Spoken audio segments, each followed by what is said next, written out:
There are moments in history so extraordinary, so impossibly bold, that they feel like fiction. But this is not fiction.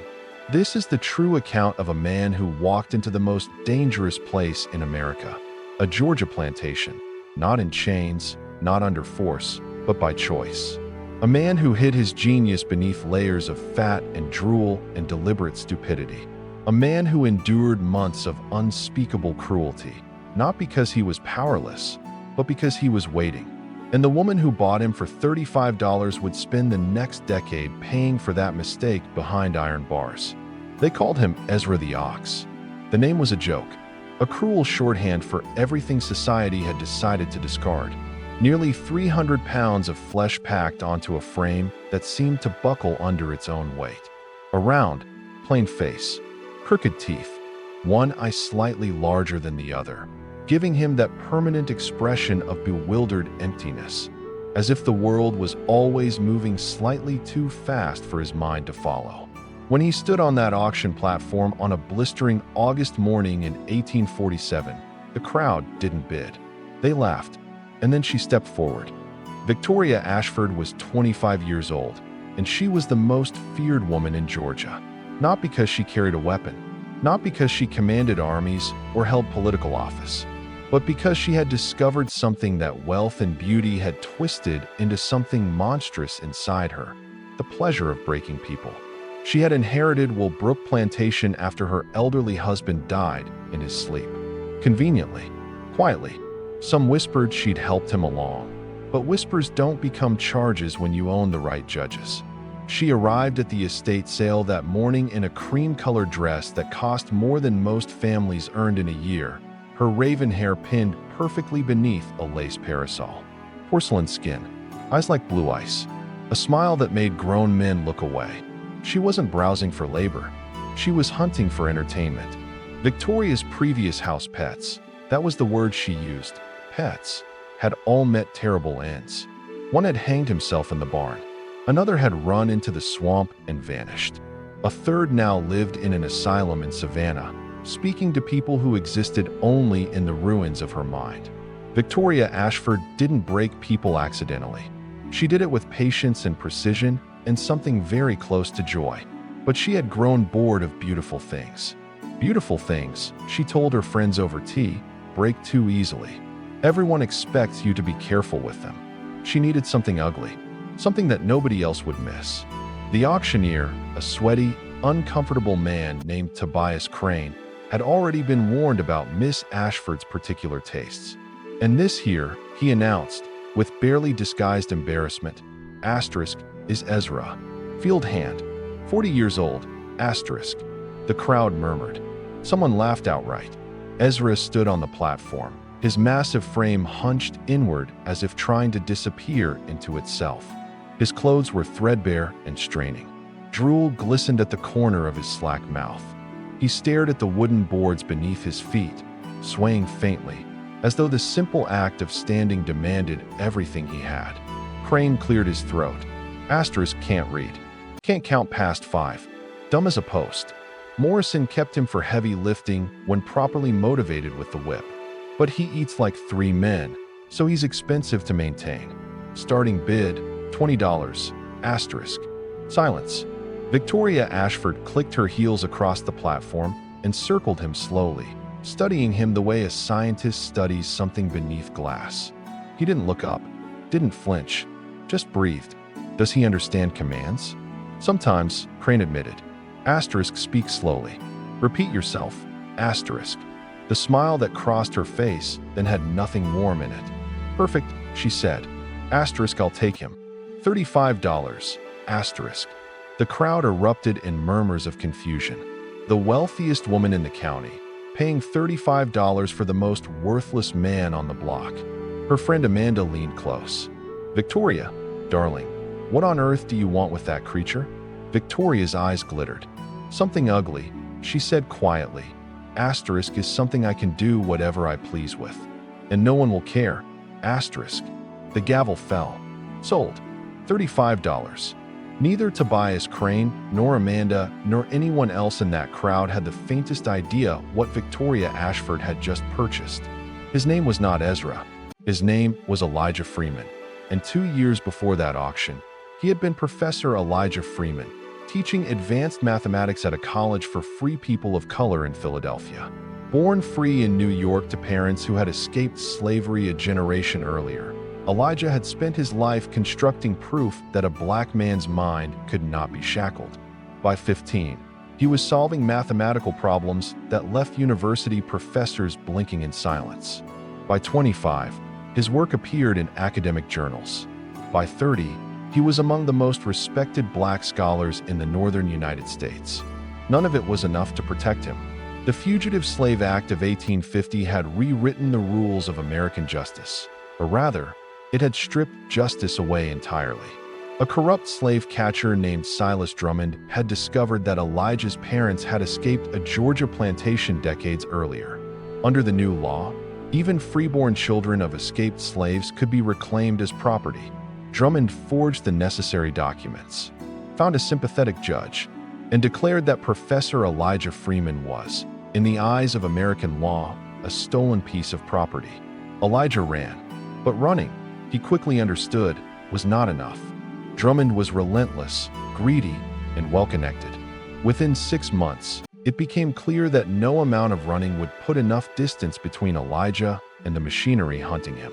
He couldn't just escape, he had to disappear. Not into hiding, into plain sight. What followed was one of the most meticulous acts of self-transformation in the history of American resistance. Elijah studied, with the same disciplined precision he had once applied to mathematics, the way society dismisses certain people, those with physical deformities, those perceived as mentally diminished, the ones that crowds laugh at, look away from, forget the moment they pass. He understood that the most invisible person in any room was the one everyone had already decided didn't matter. So he built that person. He practiced for months. The slack jaw, the unfocused gaze, the shuffling walk, the slurred and stumbling speech. He ate deliberately and relentlessly until his body transformed into something that matched the caricature he was constructing. He broke one of his own teeth. He trained himself to drool. He learned to manipulate the muscles around his eyes to produce that asymmetrical, vacant stare. Then he walked into a southern plantation, deliberately, got caught deliberately, let them write him down as a runaway from Alabama, useless, slow, barely worth feeding. He had chosen his hiding place with the same cold logic he had once used to solve equations. No slave catcher hunting a brilliant professor would ever think to check the dullest, most pathetic field hand in the county. For 2 years, Elijah Freeman endured beatings, mockery, and humiliation without breaking character. Not once. He was waiting. He was waiting for exactly the right opportunity. And then Victoria Ashford pointed at him from across an auction platform, and everything clicked into place. Because Elijah's work as a professor had never been only about mathematics. In the quiet hours, in the spaces between his published papers, he had been conducting a different kind of research, painstakingly tracing the financial networks that kept American slavery alive. Which banks financed slave purchases? Which northern businesses insured human cargo? Which merchant families publicly condemned the institution while privately drawing dividends from its profits? The Ashford family sat at the heart of one of the largest of these networks in the entire South. Victoria's late husband had been a frontman, a respectable Southern face, for a consortium of investors, Northern and Southern alike, who financed slave trading operations across 3 states. When he died and left Victoria everything, he had also left her access to something far more valuable than the plantation. He had left her the records, the ledgers, the correspondence, the paper trail that could, in the right hands, bring down dozens of the wealthiest and most untouchable families in America. Those records were locked in a safe behind a painting in her bedroom. Getting into that bedroom as a trusted employee, as a field hand, as anything other than Victoria's personal entertainment, would have been nearly impossible. But as her pet, her toy, her $35 joke, he would be invisible. He would be in the room for every meeting, every transaction, every whispered arrangement. He would hear everything and be heard by no one. All he had to do was endure what was coming. The next 3 weeks at Willowbrook Plantation were a study in calculated cruelty. Victoria's methods were not the blunt violence of the field. They were precise, personal, intimate. She made Ezra crawl across the floor while she walked on his back, eat scraps from a dog bowl, stand motionless for hours while she and her friends cataloged his ugliness for their own amusement. She commanded him to dance, to sing childish songs, to play the fool. She dressed his suffering up as entertainment. And through every moment of it, Elijah endured, not with resignation, with purpose. Because while Victoria believed she was dismantling a simple man, Elijah was mapping her world with surgical precision. The layout of the house, the rotation of the guard, the schedule of the domestic staff, the hours when Victoria entertained and the hours when she was alone. Every habit, every pattern, every vulnerability. And above all, he was listening. Victoria had a habit that would prove to be her most catastrophic flaw. She spoke freely in front of Ezra, about business, about money, about the ship arriving from Africa, the illegal human cargo, the officials who had been bribed into silence. She discussed forged customs documents and northern banking contacts and the careful infrastructure of a criminal empire, all while Ezra stood in the corner staring at nothing. Because why would she guard her words in front of something she considered furniture? Elijah memorized every syllable. He memorized names, dates, transaction amounts, shipping routes, bank account numbers. His mind, trained to hold the crystalline architecture of advanced mathematics, became a living archive of evidence that no physical document could match, because it could not be seized, could not be burned, could not be locked away. The moment came on a cold October night, after a dinner party during which Victoria had performed her usual entertainments for a room full of laughing guests. By 2 a.m, the house was still, and Elijah Freeman dropped his disguise for the first time in 2 years. The transformation was immediate and absolute. The shuffling walk became the quiet, purposeful stride of a man who had navigated lecture halls and libraries. The vacant expression sharpened into something focused, calculating, alive. He moved through the darkened house like a shadow with a blueprint. Victoria's bedroom window had a faulty latch. He had noticed it weeks earlier. Inside, Victoria slept with that small, satisfied smile still resting on her lips. Elijah moved past her, to the painting, to the safe. The combination had been spoken aloud in his presence more than once. Her late husband's wedding date. The kind of sentimental choice that powerful people make because they cannot imagine anyone close enough to use it against them. April 7th, 1843. The safe clicked open. What sat inside was a library of crimes. Ledgers cross-referencing human beings and dollar amounts. Contracts with forged signatures. Letters between men whose public reputations depended entirely on no one ever reading those pages. For 2 hours, while Victoria slept 15 feet away, Elijah read. He photographed every page with his mind, storing it all in that extraordinary mental architecture that the world had decided, based on how he looked, couldn't possibly exist. When she stirred, he froze. 5 minutes of absolute stillness. Then she settled, and he closed the safe, replaced the painting, and slipped back out into the dark. By sunrise, he was back in his small room. Ezra the ox again, drooling and vacant. But now he had everything. The problem was not the evidence. The problem was the exit. Running from Willowbrook was not a simple calculation. The plantation sat miles from any town, surrounded by slave patrols earning bounties on returned runaways. The ports of Savannah were monitored, and his real face, lean, intelligent, nothing like the mass of flesh he had become, appeared on wanted posters across the South. Force wouldn't work. Speed wouldn't work. He needed Victoria to release him herself. Over the following days, Elijah constructed the most controlled physical deterioration of his already elaborate performance. He began to refuse food, not dramatically, but with the confused blankness of a simple mind that had simply forgotten the purpose of eating. He would stare at a bowl of food for long minutes, take 1 or 2 scattered bites, and then wander away, distracted by nothing. Within a week, he had lost 15 pounds. His skin took on an unhealthy gray pallor. His movements slowed further, as if the machinery inside him was quietly winding down. Victoria noticed, with irritation rather than concern. The stupid creature is dying from his own foolishness, she told her housekeeper, an older woman named Ruth. I paid good money for him. Ruth, who had been watching Ezra more carefully than anyone else on that plantation, and who had begun to suspect that the vacancy behind his eyes was something constructed rather than something real, chose her words with great care. There's a colored healer in Savannah, she said. Asterisk at the African church on West Broad Street. They tend to sick slaves for free. Send him for a few days. Might be he comes back fixed. Asterisk.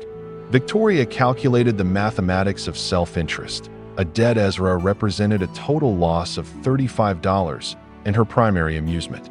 A recovered Ezra could be broken all over again. Fine, she said. Asterisk 1 week. And if he doesn't come back, I'll have every soul on this plantation whipped until someone tells me who helped him run. Asterisk. The threat was real. Elijah knew it was real, which meant his timeline was not about his own freedom. It was about getting everything in place before that freedom cost other people everything. Ruth drove him to Savannah the following morning in a small wagon. When Willowbrook had disappeared behind the tree line, she turned and looked at him directly. I don't know who you are, she said quietly. Asterisk, but I know you're no simpleton. I've seen you watching. Asterisk. Elijah held her gaze for a long moment. Then, for the first time in 2 years, he let the mask fall completely. He straightened, his eyes focused. He spoke in his real voice, unhurried, precise, the cadence of a man who had spent his life building arguments in lecture halls. Asterisk, my name is Elijah Freeman. I was a professor in Philadelphia. I have spent 2 years inside Willowbrook gathering evidence against Victoria Ashford and the network she operates within. Evidence that could damage the financial architecture of the slave trade across multiple states. Asterisk. Ruth stared at him. But if I vanish now, he continued, asterisk, she will punish everyone at Willowbrook for my absence. I cannot let that happen. I need to do this the right way. Asterisk. Ruth was quiet for a long time. Then she said, asterisk, the pastor at the African church, Reverend Moses Daniels. He's been part of the Underground Railroad for 20 years. If anyone can help you do this right, it's him. Asterisk. 3 hours later, Elijah Freeman sat in a small room behind the African Methodist Episcopal Church on West Broad Street, and he began to speak. He spoke for 2 hours without stopping. Names, dates, dollar figures, bank account numbers, shipping routes, the contents of forged customs documents, the private correspondence between men whose wealth depended on this particular darkness never reaching daylight. Reverend Daniels sat across from him. Beside the Reverend sat Thomas Garrett, a Quaker abolitionist from the American Anti-Slavery Society, who had arrived in Savannah by coincidence, or by the kind of providence that tends to appear in stories like this. Garrett's hand moved frantically across page after page, trying to keep up. When Elijah finally finished, the room was silent.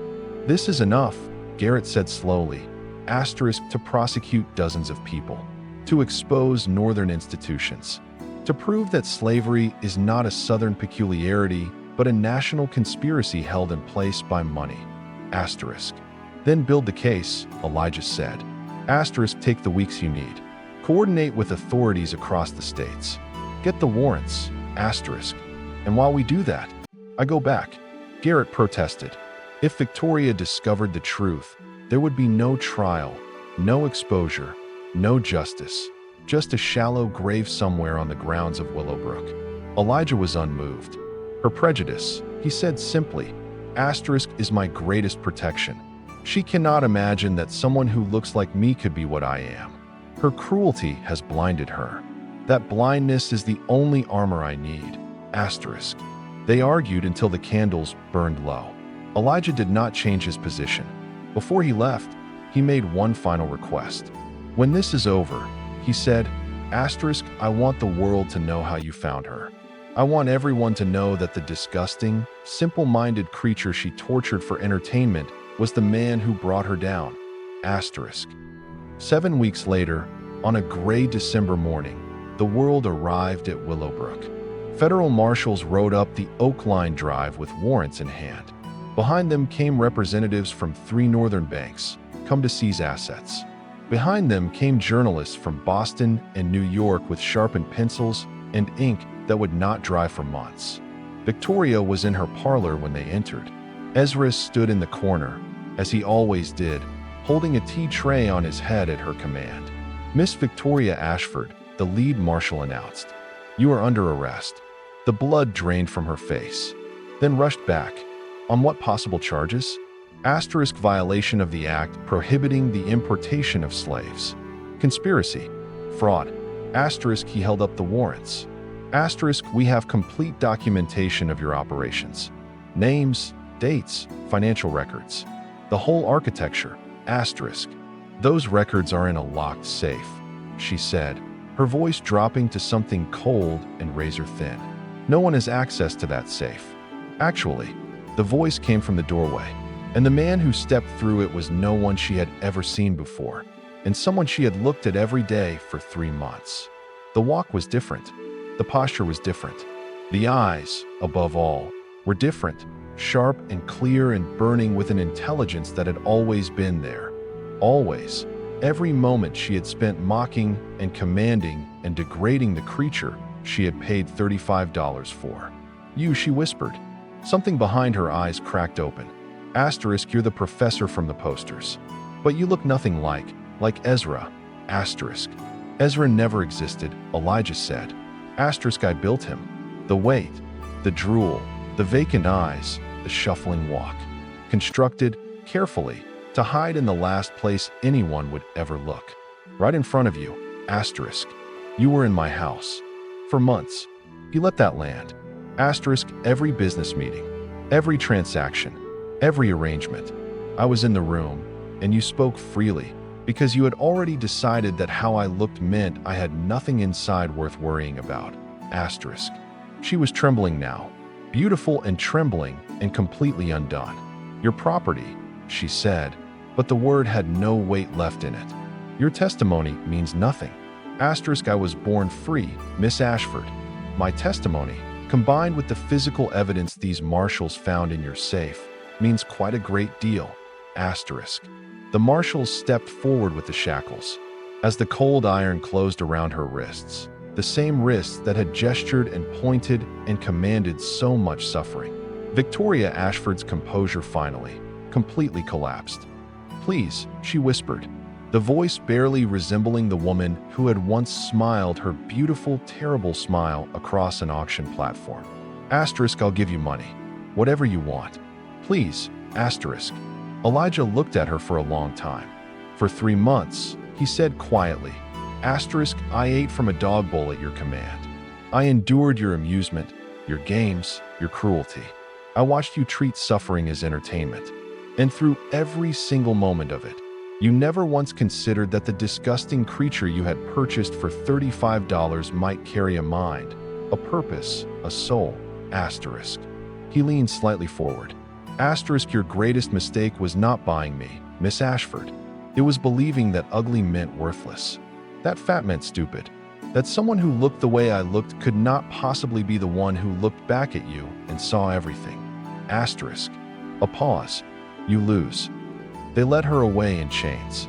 The trial ran for weeks and sent tremors from Georgia to Massachusetts. Dozens of wealthy families, northern and southern, were exposed. Banks lost their operating licenses. Politicians resigned before the subpoenas reached them. The financial network, sustaining a significant portion of the illegal slave trade, was severed at its roots. Victoria Ashford received 10 years in prison. Willowbrook was seized. The men and women she had owned were freed and given passage north, their transport financed by the very assets that had been used to enslave others. And Elijah Freeman returned to Philadelphia, to his students, to his work. He never forgot what those 3 months had taught him. He carried it into every classroom, every lecture, every quiet conversation with young men and women who had been told, by 1,000 different voices, that how they looked determined what they were worth. Sometimes he would tell them, *, the most powerful thing you can do is let your enemy underestimate you. Let them look at you and see nothing, because while they are busy seeing nothing, you are seeing everything. Asterisk. Victoria Ashford chose the ugliest slave at the auction, he would say, asterisk, because she believed ugliness was weakness, because cruelty had blinded her to the only truth that matters, that human worth has nothing to do with what the eye can see, asterisk. And that blindness cost her everything. While the man she chose to break walked out of her story carrying the evidence that ended it. Some victories are not won with violence. Some battles are won with patience, with intelligence, with the absolute, unshakable refusal to let anyone, no matter how powerful or beautiful or cruel, define the limits of what you are. The professor understood that. Victoria Ashford learned it in a prison cell. And the distance between those two truths is the whole of the story.